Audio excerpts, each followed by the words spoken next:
The Declutter Effect. Okay, top of mind answer. What's the brand that you trust the most?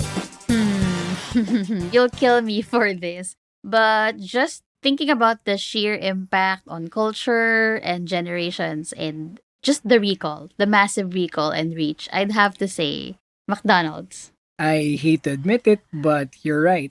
Millions of people worldwide do consider them as a trusted brand. Hold on, wait. I'd like to qualify my answer. Let me do a second take on that. Yeah, McDonald's, they're a trusted brand for most people, but for me, not so much because of health reasons. But of course, undeniably, they have very high brand recall. How about you? What's yours? Mine would be Apple. That's what came to mind first. And I resonate with the brand a lot because of, I'd say, their commitment to efficiency and innovation and also the design philosophy. But Yeah, very oh, modern minimalist. yeah, I don't agree with how they price their products. Severely overpriced. Yeah, for me, it's too expensive. Yeah. And resonating with a brand is what makes us buy. We love to buy from people we can relate to and we trust. Yep. Building a brand, actually, it's not about the maker. It's not about your product or your service. It's about your customer. Can you or say your, that again? what? It's not about you as your product or service, It's but about it's about your customer, customer, yeah. your audience. And this comes to play even more so for personal brands.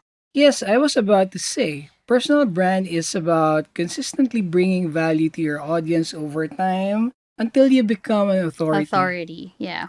If you do this long enough and you become someone people trust. And if you're building a brand, would you agree that you need to shine the spotlight on things that the customers value and not on the brand yourself? Yeah, 100%. I agree. Yeah, then you can share your products or service, but you need to earn people's trust first. See, I'm getting all excited. Yeah, I Uh, know you're a branding guy. I know you because love this topic. building a brand is twofold.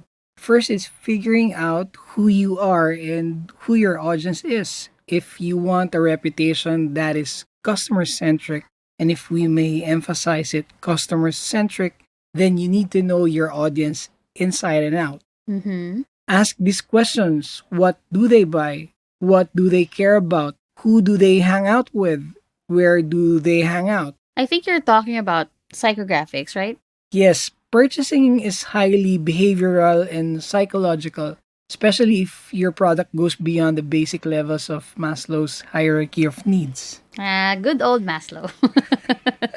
We recognize that there's a huge struggle for brands to consistently connect with their audience, and not just the big brands, even, as we said earlier, personal brands. So, attention grabbing content should always be an integral part of every marketing campaign. Part of psychographics also is about knowing what your audience cares about consistently. Mm-hmm. What topics and themes are they interested in? This will help you with planning out content, feeding their hunger for your content and information, which means you have to play the long game. I like that. I like that term, playing the long game. And we always emphasize this with our clients. It's not about going viral, though, virality certainly helps, but it's establishing a strong connection with your audience over the course of time because that's actually what builds brand loyalty. So it's okay to start with little engagement at 1st, Mhm. and as they say, Rome wasn't built in a day, so build the foundation of your content first. I wonder who said that. Rome wasn't built on a day. Yeah, maybe We need to do research some that. research. Yes. Yeah, but now turning the attention over to the customer, the client, and the audience, the general target market. Here's why you should value brand building. We want to share with you. And we already mentioned it at the top of this episode. And the reason is brands build themselves around their target market. So it's about you. Brands invest time and effort in understanding your needs, your taste, your values. They know you want quality, they know you need durability, and they know you're going Need after style. Yeah.